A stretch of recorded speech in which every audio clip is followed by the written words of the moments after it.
तो त्वरण समझ में आ गया।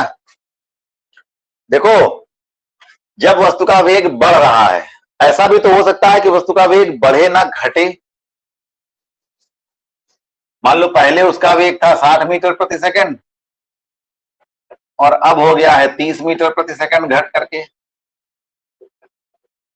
तो ऐसी स्थिति में क्या होगा, जब हम त्वरण का मान निकालेंगे तो क्या करेंगे, हम हमेशा त्वरण निकालने के लिए हम अंतिम वेग में से प्रारंभिक वेग घटाते हैं, बाद वाले वेग में से पहले वाला वेग घटाते हैं। चाहे बाद वाला वेग जो है वो कम हो या ज्यादा हो, इससे कोई मतलब नहीं, बाद वाले में से कम वाला घटाते हैं। तो ये हो जाएगा 30 माइनस 60 और बटे समय कितना लग रहा है 10। तो 30 में से जब हम 60 घटाएंगे तो माइनस 30 बचेगा, तो इसको काट देंगे 10 या 30, उत्तर आ जाएगा -3 मीटर प्रति सेकेंड स्क्वायर। अब ये त्वरण का मान जो आया वो ऋणात्मक आया, माइनस में आया। क्यों आया माइनस में? क्योंकि वेग उसका घट रहा था। तो जब माइनस में त्वरण का मान आता है तो इसको त्वरण ना कह करके उसको कहा जाता है मंदन। ऋणात्मक त्वरण को हम मंदन भी कहते हैं। यानी त्वरण सामान्य रूप से त्वरण जो होगा वो बढ़ने वाला होगा, लेकिन अगर घटने वाला त्वरण है तो उसको त्वरण की जगह पर हम क्या कहते हैं? मंदन। अंग्रेजी में इसको कहते हैं रिटार्डेशन। ऋणात्मक त्वरण को हम मंदन या रिटार्डेशन कहते हैं। ठीक है। तो त्वरण जो होगा वो वेग में परिवर्तन जो होता है वो कम की तरफ भी हो सकता है और ज्यादा की तरफ भी हो सकता है। तो त्वरण किसे कहते हैं? वेग में परिवर्तन की दर को हम त्वरण कहते हैं। अगर कोई वस्तु का वेग बदल रहा है तो उसके वेग में परिवर्तन प्रति सेकंड कितना आ रहा है, हर सेकंड में कितना परिवर्तन आ रहा है, ये कहलाता है वेग में परिवर्तन की दर। फिर है, किसी वस्तु का वेग कितने तरह से हम बदल सकते हैं, ये बताओ। वेग में परिवर्तन कितने तरह से कर सकते हैं? साइकिल चलाते हो तो साइकिल का वेग तुम घटाते बढ़ाते हो ना, तो वो कौन कौन सी बातें हैं जिनसे तुम्हारा वेग घट सकता है या तुम्हारी चाल घट सकती है या बढ़ सकती है? कैसे बदला जा सकता है? बताओ। अगर तुमको तेज चलना है तो तुम क्या करते हो? पैडल ज्यादा तेजी जल्दी जल्दी मारते हो। पैडल जो है वो जल्दी जल्दी तेज चलाते हो कि नहीं? तो उससे क्या होता है? साइकिल की गति क्या होती है? बढ़ जाती है। तो साइकिल की गति बढ़ाने के लिए हम पहला काम क्या करते हैं? पैडल तेजी से मारते हैं, यानी उसकी स्पीड बढ़ाने के लिए। हाँ, स्पीड बढ़ाए, उसकी चाल हम बदल देते हैं, कि चाल को हम बदलते हैं। अगर बदल देंगे तो उसकी गति जो होगी वो धीमी या तेज हो जाएगी। अगर चाल को हम घटा देंगे तो उसकी गति धीमी हो जाएगी। अगर चाल को हम बढ़ा देंगे तो उसकी गति जो होगी वो तेज हो जाएगी। तो एक इस तरीके से वेग को बदला जा सकता है। दूसरा, अगर तुम अपने वेग को नहीं बदलना चाहते हो तो बार बार अपनी दिशा बदलो। बार बार दिशा बदलोगे तो भी वेग तुम्हारा जो होगा वो घट जाएगा, कम हो जाएगा। तो इस प्रकार से या फिर दोनों ही बदल दिए जाए, तुम उसकी गति भी बदल दो, उसकी चाल भी बदल दो और दिशा दोनों ही बदल दो। तो इस प्रकार से हम किसी वस्तु के वेग को बदल सकते हैं। समझ में आई बात? कितने प्रकार से? 2 प्रकार से, उसकी दिशा बदल करके या उसकी चाल बदल करके। 2 तरह से हम किसी वस्तु की गति को बदल सकते हैं। फिर उसके बाद आती है औसत चाल। औसत चाल, जैसे कोई बस किसी सड़क पर चलती है तो क्या बस हमेशा एक ही रफ्तार से चलती रहती है? बताओ। अगर कोई बस सड़क पर चल रही है तो उस बस की रफ्तार क्या हमेशा एक जैसी ही रहती है? बताओ।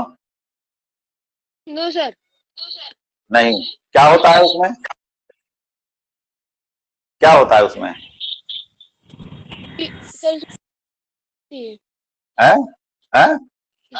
इसमें स्पीड बढ़ती रहती है और घटती भी है।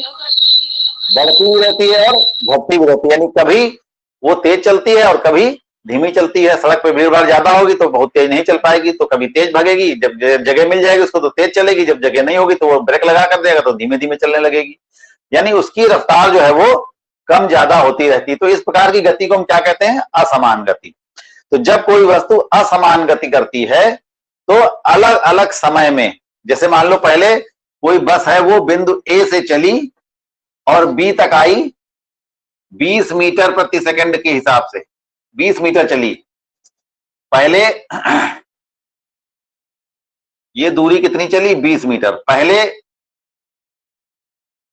और 20 मीटर चलने में उसको समय लगा मान लो 2 सेकंड। ए से बी तक गई कितने मीटर? 20 मीटर, समय कितना लगा? 2 सेकंड। उसके बाद बी से सी तक गई 40 मीटर, यहां पर समय लग गया 10 सेकंड। ठीक, तो अब इसकी चाल कितनी हुई बताओ? वो चाल तो इतने हिस्से में चाल कुछ और रही, इतने हिस्से में चाल इसकी कुछ और रही, तो ओवरऑल कुल चाल इसकी कितनी रही? तो हम कैसे निकालेंगे? अगर कोई वस्तु बार बार अपनी चाल बदल रही है तो हम वास्तव में उसकी चाल हम कैसे निकालेंगे कि उसकी सही चाल क्या है? तो यहां पर ऐसी स्थिति में हम चालों का औसत निकालते हैं, और औसत इसी को कहते हैं औसत चाल। तो औसत चाल बराबर होती है, तो हम इसमें यह निकाल लें कि उसने कुल कितनी दूरी तय की। 20 मीटर पहले चली, 40 मीटर बाद में चली, तो कुल दूरी कितनी हो गई? तो इसका सूत्र होता है कुल दूरी बटे कुल समय। यानी उसको ए से लेकर सी तक आने में उसने कुल कितनी दूरी चली और ए से सी तक जाने में उसको कुल कितना समय लगा। अब बताओ कुल दूरी उसने कितनी चली? बताओ उसने कुल दूरी कितनी चली? ए से लेके सी तक आने में उसने कुल दूरी कितनी तय की? बताओ। तो 60 मीटर। 60 मीटर। कैसे निकाला तुमने? इसको और इसको जोड़ दिया, यानी कुल दूरी हो गई 20 प्लस 40, और कुल समय कितना लगा? 12। कुल समय कितना लगा? 2 सेकंड यहां लगते हैं, 10 सेकंड यहां लगते हैं। ए से सी तक आने में कुल टाइम कितना लगा? 12 सेकंड। ये हो गया तुम्हारा 2 प्लस 10, तो कुल दूरी कितनी हो गई? 60 बटे कुल समय हो गया 12। अब इसको भाग कर दो, 12 एकम 12, 12 पंचे 60, यानी उसकी चाल आ गई 5 मीटर प्रति सेकंड। उसकी चाल आ गई 5 मीटर प्रति सेकंड के हिसाब से चलेगी, तो वो ए से बी तक जाने में 12 सेकंड में वो पहुंच जाएगी। लेकिन क्या वास्तव में 5 मीटर प्रति सेकंड के हिसाब से चली है? नहीं। ए से बी तक आने में उसकी चाल कितनी होगी? ए से बी तक जाने में उसकी चाल होगी 20 मीटर दूरी है, 2 समय है, तो उसकी चाल होगी 10 मीटर प्रति सेकंड। ए से बी तक जब आई है तो उसकी चाल है 10 मीटर प्रति सेकंड, और बी से सी तक जब आई है तब उसकी चाल होगी 40 बटे 10, यानी 4 मीटर प्रति सेकंड। समझ में आया? तो यानी पहले जो थी वो 20 मीटर जाने में धीमे चल रही थी, बाद में 40 मीटर जाने में वो, पहले जो तेज चल रही थी बाद में वो धीमी हो गई, तो इसलिए उसको 40 मीटर तक चलने में ज्यादा समय लग गया। अगर इसी हिसाब से चलती तो वो अगले 10 सेकंड में कितनी पहुंच जाती? 100 मीटर पहुंच जाती। लेकिन वो धीमे धीमे चल रही है, अगले 20 से सी तक आने में उसकी चाल धीमी हो गई, इसीलिए वो 40 मीटर चलने में उसने 10 सेकंड लगाए। तो दोनों स्थितियों में उसकी चाल अलग अलग है, लेकिन उसके पूरी चाल अगर हम निकालें ए से सी तक जाने में उसकी कुल औसत चाल कितनी रही है, तो वो आएगी 5 मीटर प्रति सेकंड। यानी 5 मीटर के हिसाब से अगर वो चलती तो भी वो 60 मीटर चलने में 12 सेकंड ही लगाती। आई बात समझ में? तो ये कहलाती है इसकी औसत चाल। यदि कोई वस्तु असमान गति करती है, यानी भिन्न भिन्न समय में भिन्न भिन्न दूरियां तय करती है, तो ऐसी स्थिति में उस वस्तु की औसत चाल ज्ञात की जाती है, क्योंकि हम ये नहीं बता सकते कि वो कब कितनी चाल से चल रही है। तो ऐसी स्थिति में हम उसकी सभी चालों का औसत निकाल लेते हैं। तो औसत चाल निकालने का तरीका क्या होता है? कि औसत चाल निकालने के लिए हम उसके द्वारा चली गई कुल दूरी को लगे हुए कुल समय से भाग कर देते हैं, तो इस प्रकार से हम उसकी औसत चाल पता कर सकते हैं। ठीक है? कुछ आई बात समझ में कि नहीं? बताओ, ये औसत चाल की बात समझ में आई? Yes sir. हाँ? यस आ सर। गई सबको? किसको भी कोई तो जिसको समझ में ना आई बताओ। आ गई सर, राशिद, समझ में राशिद समझ में आ गई। औसत चाल बराबर होती है हमेशा कुल, देखो चाल बराबर होती है दूरी बटे समय। तुमने ये सूत्र पढ़ा था, चाल बराबर दूरी बटे समय। वही सूत्र यहां पर भी, लेकिन अब अलग अलग समय में अलग अलग दूरी है तो अलग अलग दूरी जोड़ लेंगे और अलग अलग हम समय जोड़ लेंगे, फिर उसको भाग कर देंगे दोनों को, तो हो जाएगा कुल दूरी बटे कुल समय। तो इस प्रकार से हमको औसत चाल मिल जाएगी। ठीक है,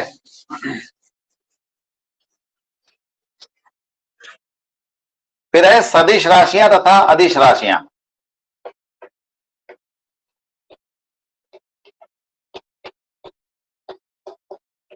सदिश राशियां तथा अदिश राशियां।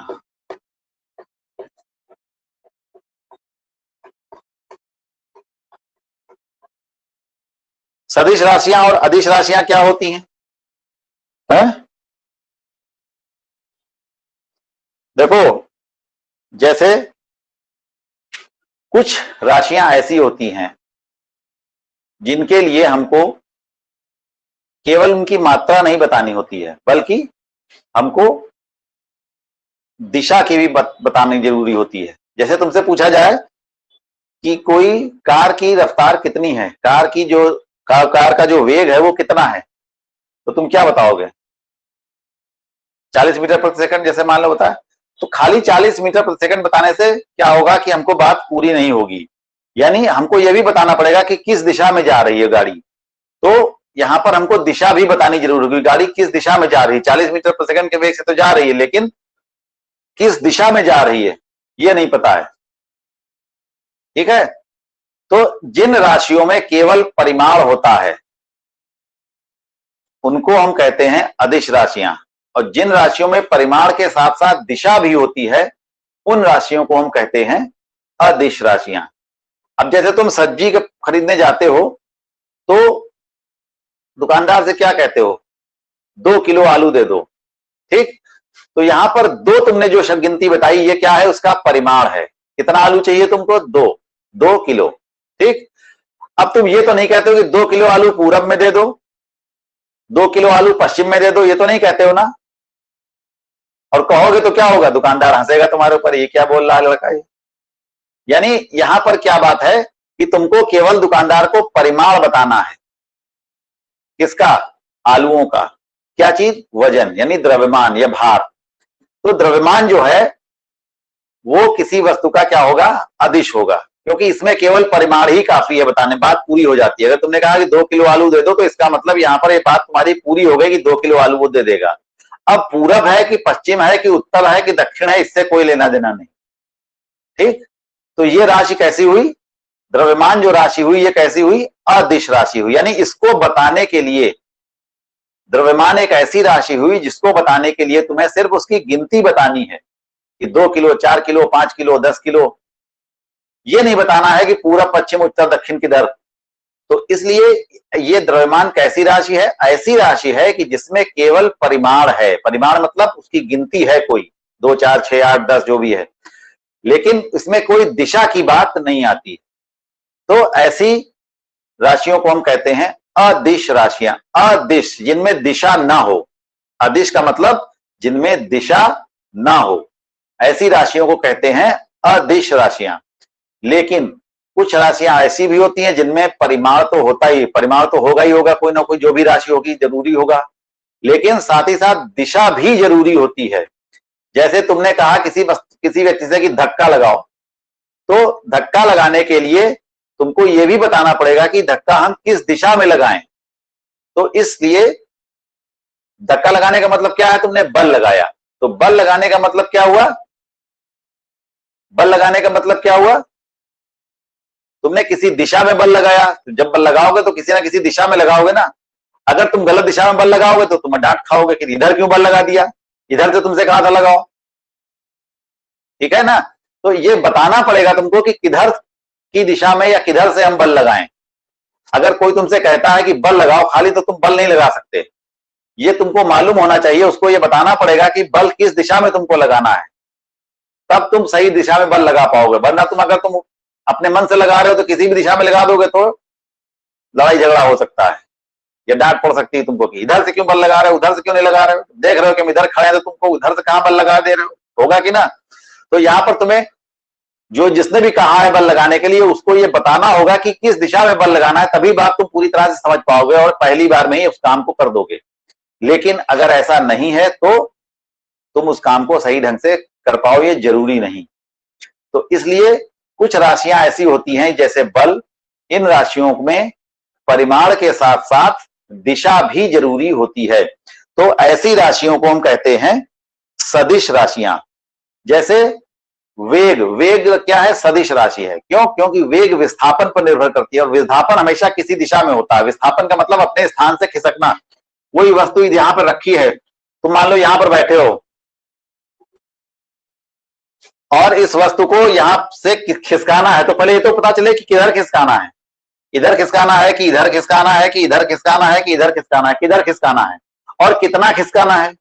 मान लो 4 मीटर खिसकाना, तुमसे कहा गया कि इस बोरी को 4 मीटर खिसका दो, तुम किधर खिसकाओगे बताओ? नहीं समझ पाओगे ना।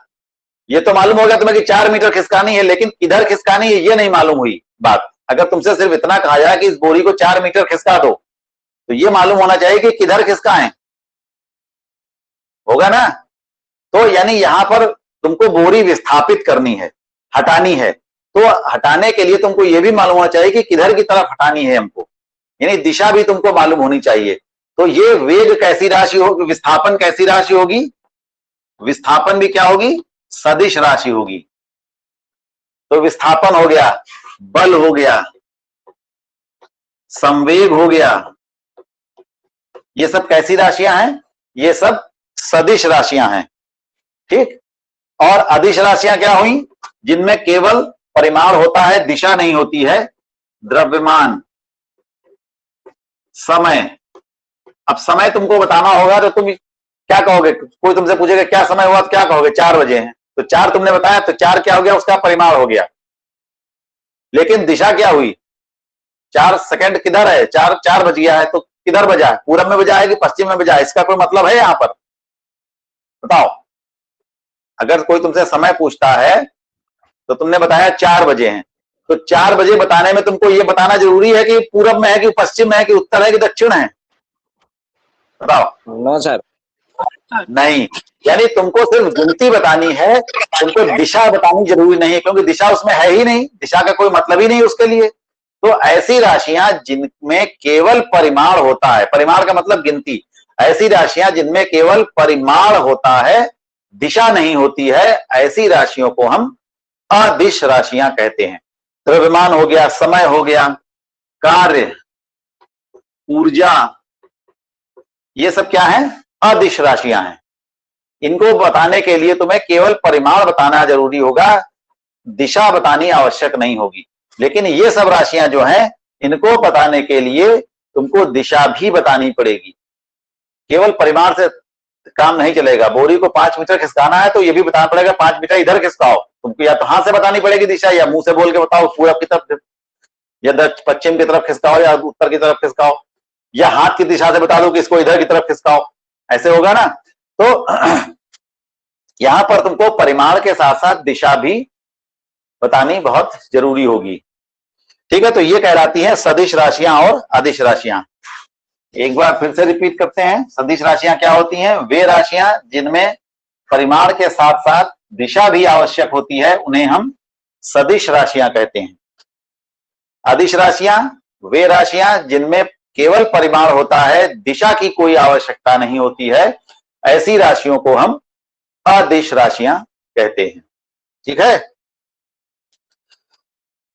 फिर उसके बाद ये अंतर वगैरह है, दूरी विस्थापन में क्या अंतर होता है ये सब बता ही चुके हैं। चाल और वेग में क्या अंतर है, चाल जो होता है वो एक, किसी वस्तु की चाल क्या होती है, एकांक समय में चली गई दूरी होती है, यानी दूरी, एकांक समय में चली गई दूरी को हम चाल कहते हैं और एकांक समय में हुए विस्थापन को हम वेग कहते हैं।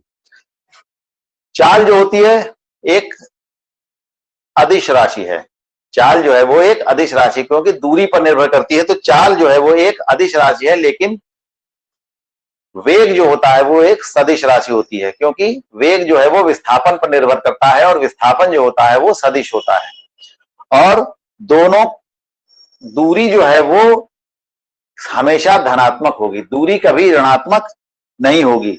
लेकिन विस्थापन जो होता है वो धनात्मक या ऋणात्मक भी हो सकता है, तो इसलिए वेग जो होता है वो धनात्मक भी हो सकता है और ऋणात्मक भी हो सकता है। दूरी कभी भी ऋणात्मक नहीं होती, लेकिन वेग जो विस्थापन जो होता है वो धनात्मक भी हो सकता है और ऋणात्मक हो सकता है दिशा के हिसाब से। तो ऐसी स्थिति में चाल जो होती है वो सदैव धनात्मक होती है और वेग जो होता है वो सदैव धनात्मक भी हो सकता है और ऋणात्मक भी हो सकता है। ठीक है। अब इसमें एक प्रश्न है कि किसी वृत्तीय पथ पर गति करती हुई किसी वस्तु द्वारा एक चक्कर पूरा करने में चली गई दूरी और विस्थापन कितना होगा। देखो कोई वस्तु है यहां से चलती है, वृत्तीय पथ का मतलब है गोले में, एक वृत्त में चलती है, चक्कर काटती हुई और वापस अपनी जगह पर वापस आ जाती है। इधर से गई, चक्कर काटती हुई और अपनी जगह पर वापस आ गई। तो इस स्थिति में इसके द्वारा चली गई दूरी क्या होगी, यहां से चली, ये दूरी जो होगी इसकी लंबाई नाप लो पूरी, ये लंबाई जो होगी ये कहलाएगी चली गई दूरी। लेकिन यहां पर विस्थापन कितना हुआ, क्योंकि वस्तु यहीं से चली थी और वापस यहीं आ गई, तो अंतिम स्थिति यही प्रारंभिक स्थिति है, इसलिए यहां पर विस्थापन कितना होगा, 0 होगा। जब भी हम किसी वृत्ताकार पथ पर चक्कर लगाते हैं तो हमारा विस्थापन, अगर पूरे पूरे चक्कर लगाए हैं तो विस्थापन सदैव 0 होगा। ठीक है। तो ऐसी स्थिति में क्या होगा, इसके ये दूरी जो होती है इसको कहते हैं परिधि। तो इस वृत्त की हमको परिधि निकालनी पड़ेगी। तो चली गई दूरी क्या होगी, इस वृत्त की परिधि के बराबर होगी और विस्थापन कितना होगा, 0 होगा। क्यों, क्योंकि एक चक्कर पूरा करने की स्थिति में क्या होगा कि वस्तु हमेशा अपने ही स्थान पर वापस आ जाएगी, इसलिए यहां पर क्या होगा कि विस्थापन जो होगा वो 0 हो जाएगा एक चक्कर पूरा करने पर। अब यहां पर अगर प्रश्न में थोड़ा सा परिवर्तन कर दें, हम कहें कि आधा चक्कर करने में कितनी दूरी चलनी पड़ेगी, आधा चक्कर लगाने में यहां पर आ जाएगी वस्तु बी पर। जब आधा चक्कर होगा तो क्या होगा, वस्तु यहां पर चली और आधे चक्कर के बाद कहां पहुंचेगी, यहां पर। तो इसके जो चली गई दूरी कितनी होगी, ये होगी, ये लंबाई, रास्ते की लंबाई को हम दूरी कहते हैं। तो रास्ते की लंबाई ऐसे घूम के आएगी, ये रास्ता हो गया। लेकिन तो ये रास्ते की लंबाई कितनी होगी, ये पूरी परिधि थी, तो ये क्या होगी, आधी परिधि, आधी परिधि। तो जब कोई वस्तु आधा चक्कर लगाती है किसी वृत्तीय पथ पर, तो उसके द्वारा चली गई दूरी कितनी होती है, अर्ध परिधि के बराबर होती है। और विस्थापन कितना हुआ, तो अब वस्तु की अंतिम स्थिति यहां पर है, प्रारंभिक स्थिति यहां पर थी, तो विस्थापन कितना हुआ, इतना हुआ। सीधी लाइन जोड़ दो ऐसे, तो ये कितना हुआ, ये इसका विस्थापन हुआ। तो ये चीज क्या कहलाएगी, इस वस्तु का, इस वृत्त का व्यास कहलाएगी। इस जो वृत्त बना हुआ है, इस वृत्त का क्या कहलाएगी, व्यास कहलाएगी। तो व्यास के बराबर इसका विस्थापन होगा। अगर कोई वस्तु अर्धवृत्ताकार मार्ग पर चक्कर लगाई है तो आधा चक्कर पूरा होने में उसकी द्वारा चली गई दूरी कितनी होगी, अर्ध परिधि के बराबर होगी। और उसका विस्थापन कितना होगा, ये चीज विस्थापन होगी, ये किसके बराबर होगा, उसके वृत्त के व्यास के बराबर होगा। व्यास जानते हो ना, जैसे ये वृत्त बनाया गया, ये केंद्र होता है, तो केंद्र से इधर की ये दूरी क्या कहलाती है, त्रिज्या। और ये दोनों तरफ की दूरी पूरी, ये दूरी पूरी क्या कहलाती है, ये वृत्त का व्यास कहलाती है। तो अब इसको हम इतना मिटा दे तो ये क्या बन गया, ये अर्धवृत्त बन गया। तो अर्धवृत्त में ये दूरी क्या कहलाएगी, व्यास कहलाएगी। यहां पर इसका केंद्र है, ये केंद्र है मान लो। तो ये जब कोई वस्तु अर्धवृत्त में चल रही है, अर्धवृत्ताकार स्थित मार्ग पर चल रही है, तो एक आधा चक्कर पूरा होने में कितनी दूरी होगी, अर्ध परिधि के बराबर होगी। और उसके द्वारा हुआ विस्थापन कितना होगा, उसके व्यास के बराबर होगा। ठीक है, आया समझ में। ये छोटे छोटे ट्रिकी क्वेश्चन है जो वैसे पूछे जाते हैं एक एक नंबर में, तो तुमको अपना दिमाग लगा कर बताना होगा। दिमाग तभी लगा पाओगे जब थोड़ा सा कॉन्सेप्ट क्लियर होगा दिमाग में। आज जितना समझाया इसमें से क्या चीज समझ में नहीं आई हो तो बताओ जल्दी से, कहां पर समझ में नहीं आया। सदिश राशियां, अदिश राशियां समझ में आई, चाल और वेग में अंतर समझ में आया। अभी इसमें इस पाठ में सवाल भी बहुत हैं। औसत चाल समझ में आई है? सर जो अभी बताया वो थोड़ा बता दिया। अभी क्या बताया, ये आधा आधा वृत्त वाला, यस सर। जब कोई वस्तु पूरा वृत्त में चक्कर लगा रही है तो चली गई दूरी क्या होगी? ये जो लंबाई होती है किनारे किनारे वृत्त के, जो ये इसको क्या कहते हैं? परिधि कहते हैं। तो एक चक्कर पूरा करने में चली गई दूरी क्या होगी? परिधि के बराबर होगी। रास्ता तो यही हुआ, दूरी क्या होती है? रास्ते की लंबाई। तो रास्ते की लंबाई तो यही हुई ना, तो ये क्या कहलाएगी? परिधि।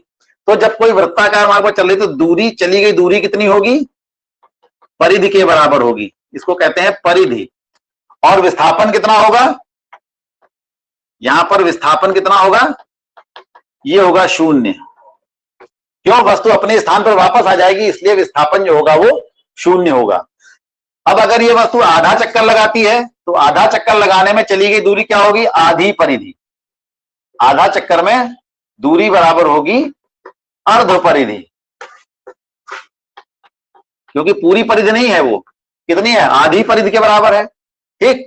और विस्थापन कितना होगा? अंतिम स्थिति यहां पर है, यहां से चली आधा चक्कर लगा के यहां रुक गई वस्तु आकर के बी पर, तो उस स्थिति में विस्थापन कितना होगा? ये इतनी, ये दूरी विस्थापन होगी।